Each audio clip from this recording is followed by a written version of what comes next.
Imagine boarding a commercial airplane, buying a one-way ticket, and knowing that before the night was over, you would disappear forever. November the 24th, 1971. A quiet and unassuming man walked into the Northwest Orient Airlines ticket counter in Portland, Oregon. He paid in cash and purchased a one-way ticket to Seattle. The name on the ticket?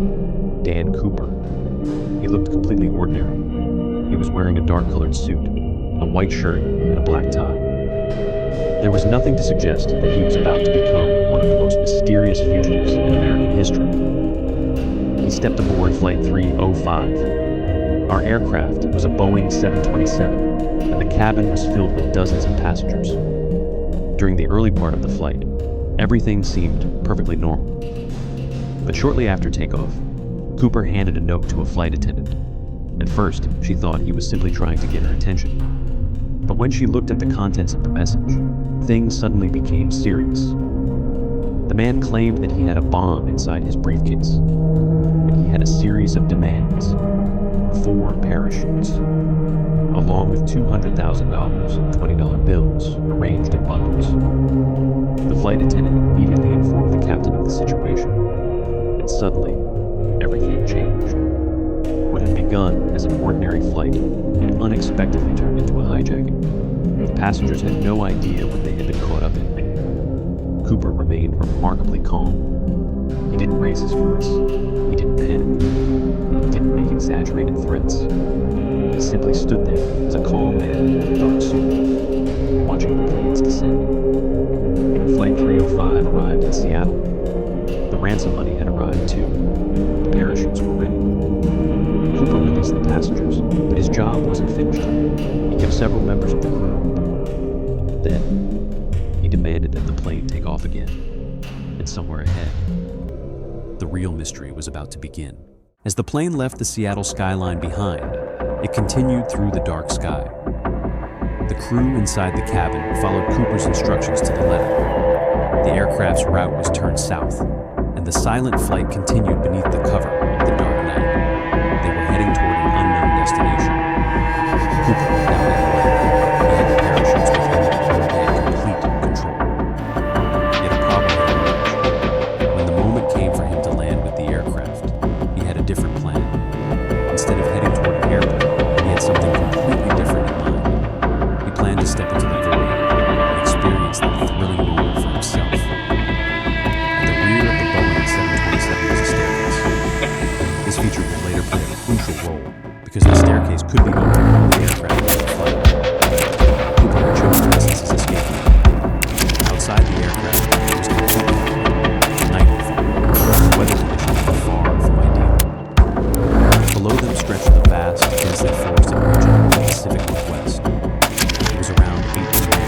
and the aircraft was somewhere between Seattle and Reno. That's when the crew noticed the unusual. The aircraft's rear staircase was in a different position.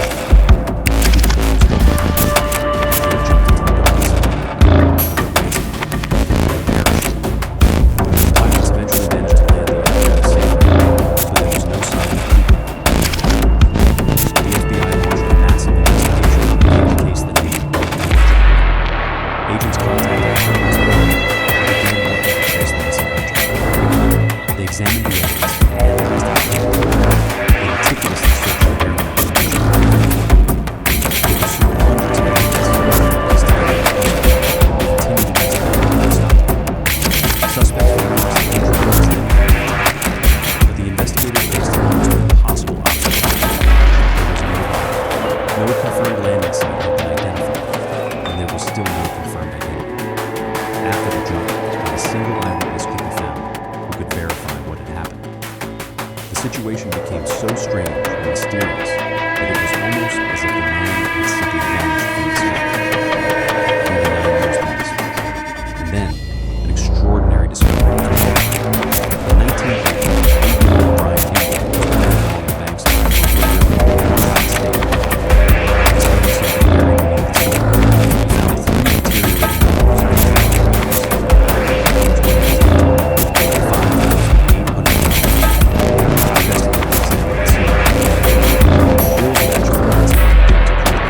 This was the only suddenly, the mystery became even more complicated. Because if Cooper was still alive, why had part of the money been found in the river? And if he had died, where was he? For years, the FBI never gave up on this mysterious case. Hundreds of people were investigated as suspects, and at times, some even claimed to be Cooper himself. Some were considered potential candidates by investigators. One well-known suspect attempted a remarkably similar airplane hijacking just a few months later, using a parachute. But investigators eventually determined that he was not Cooper. The evidence never provided a clear answer. And then another problem emerged. His own name, D.B. Cooper. Perhaps that wasn't his real name. According to the FBI, the mysterious hijacker purchased his ticket under the name Dan Cooper. But his becoming known as D.B.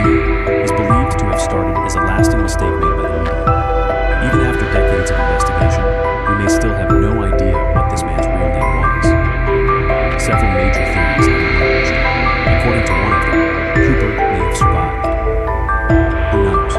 Perhaps he landed somewhere deep in the forest. It is possible that he simply took the money and disappeared into an ordinary life. Another possibility is far back. Perhaps the parachute jump didn't go according to plan. The night was pitch black. The weather conditions were unfavorable. He was landing in unfamiliar terrain, but at least one of the parachutes